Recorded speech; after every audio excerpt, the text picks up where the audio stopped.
படம் தயாரிக்கும் தோனி, இந்த வாட்டி தமிழ் படம் இல்லை.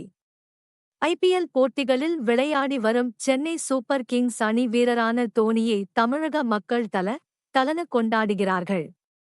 அவர் சென்னை அணிக்கு தேர்வானதில் இருந்தே தமிழக மக்களின் மனம் கவர்ந்த கிரிக்கெட் வீரராகிவிட்டார். தமிழ் மக்களின் பாசத்தை பார்த்து நெகிழ்ந்து போன தோனி தான் தயாரிப்பு நிறுவனம் துவங்கியதும் முதலில் தமிழ் படத்தை தான் தயாரித்தார். ஹரிஷ் கல்யாண், இவானா, நதியா, யோகி பாபு உள்ளிட்டோர் நடித்த எல்.ஜி. எம். படம் மூலம் தயாரிப்பாளரானார் தோனி. ஆனால் அந்த படம் எதிர்பார்த்த அளவுக்கு போகவில்லை.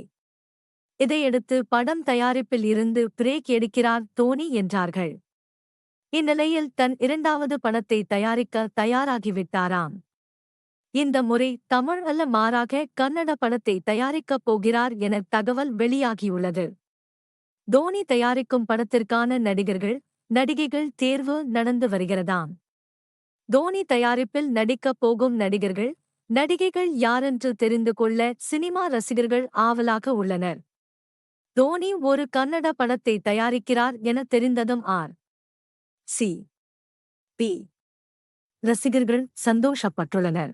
வட நாட்டை சேர்ந்தவராக இருந்தாலும் தோனிக்குதான் தென்னிந்திய மொழி படங்கள் மீது எவ்வளவு அக்கறை என்கிறார்கள் சினிமா ரசிகர்கள். கன்னடம் மட்டும் அல்ல, தெலுங்கு, மலையாள மொழி படங்களை தயாரிக்கும் ஐடியாவிலும் இருக்கிறாராம் தோனி. தயாரிப்பு நிறுவனம் துவங்கியதன் மூலம் கிரிக்கெட் ரசிகர்களுக்கு மட்டும் அல்ல, சினிமா ரசிகர்களுக்கும் சொந்தமாகிவிட்டார். முன்பெல்லாம் தமிழ் ரசிகர்கள் மட்டும்தான் தல என்பார்கள். தற்போது அனைவருமே தோனியே தல என்றே அழைக்கிறார்கள்.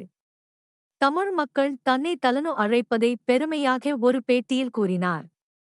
மேலும் தமிழ் மக்கள் தன் மீது வைத்திருக்கும் அன்பை பற்றியும் பேசி நெகிழ்ந்தார். இந்த சீசனில் சென்னை சூப்பர் கிங்ஸ் அணியின் கேப்டன் தோனி இல்லை. இருந்தாலும் இது தோனி டீம் தான் என்கிறார்கள் கிரிக்கெட் ரசிகர்கள் என்பது குறிப்பிடத்தக்கது.